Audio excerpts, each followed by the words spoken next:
आज के युग में सॉरी शब्द हमारे दैनिक जीवन का एक महत्वपूर्ण हिस्सा बन गया है। छोटे बड़े गलतियां, गलतफहमियां या मनमुटाव के समय यह एक शब्द लोगों को शांत करने और स्थिति को सामान्य करने में मदद करता है। लेकिन मजे की बात यह है कि सॉरी शब्द कई बार अलग अलग संदर्भों में अलग अलग प्रभाव डालता है। कहीं यह क्षमा का प्रतीक बनता है तो कहीं यह डर का कारण बन जाता है।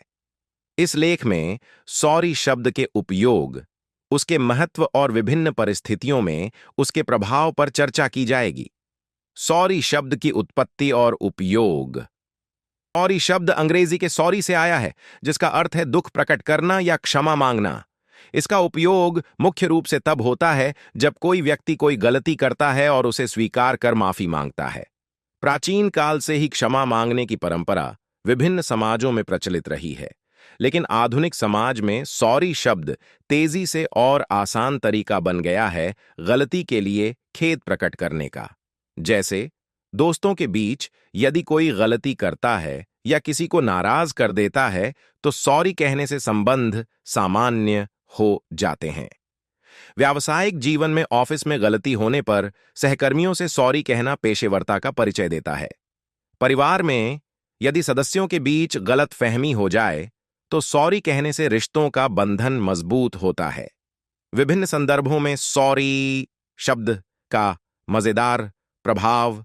विभिन्न परिस्थितियों में सॉरी शब्द का उपयोग अलग अलग प्रतिक्रियाएं उत्पन्न करता है। उदाहरण के लिए, डॉक्टर यदि कहे सॉरी, यदि कोई डॉक्टर ऑपरेशन के बाद मरीज के परिवार से सॉरी कहता है तो सभी डर जाते हैं। इसका मतलब होता है कि कोई बड़ी समस्या हो गई है। दोस्त यदि कहे सॉरी, यदि कोई दोस्त मजाक में या गुस्से में सॉरी कहता है तो उसे आसानी से माफ कर दिया जाता है और संबंध बेहतर हो जाते हैं। पत्नी यदि पति से कहे सॉरी, इस स्थिति में पति समझ जाता है कि कोई बड़ी परेशानी आने वाली है, क्योंकि पत्नी आसानी से माफी नहीं मांगती। सॉरी कहने का सही समय और महत्व। सॉरी शब्द का उपयोग करते समय स्थिति को समझकर कहना चाहिए, क्योंकि बार बार सॉरी कहने से उसका महत्व कम हो जाता है। कई लोग अनावश्यक रूप से बार बार सॉरी कहते हैं, इससे वे अपनी प्रतिष्ठा खो देते हैं। इसलिए सॉरी कहने से पहले कुछ बातें ध्यान में रखनी चाहिए। वास्तविक गलती होने पर ही सॉरी कहना चाहिए। एक ही गलती बार बार नहीं करनी चाहिए। केवल मुंह से नहीं, दिल से दुख प्रकट करना चाहिए। सॉरी कहने का मानसिक प्रभाव। जब कोई व्यक्ति माफी मांगता है या सॉरी कहता है तो यह व्यक्ति को जिम्मेदार और विनम्र दिखाता है।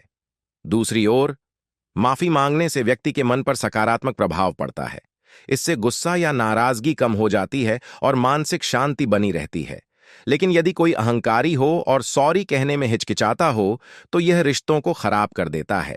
इसलिए सभी प्रकार के रिश्तों में शब्द छोटा है लेकिन इसका प्रभाव बहुत बड़ा है। यह गलती स्वीकार करने का साहस देता है और लोगों के बीच रिश्तों को बेहतर बनाए रखता है। लेकिन इसे कहते समय ईमानदारी और आत्मीयता होनी चाहिए। सॉरी कहने की क्षमता व्यक्ति के व्यक्तित्व को दर्शाती है। इसलिए यदि इसे सही तरीके से उपयोग किया जाए तो समाज में शांति, सद्भाव और प्रेम बना रहता है। अंत में याद रखें, गलती होते ही सॉरी कहें, रिश्तों को बचाए रखें।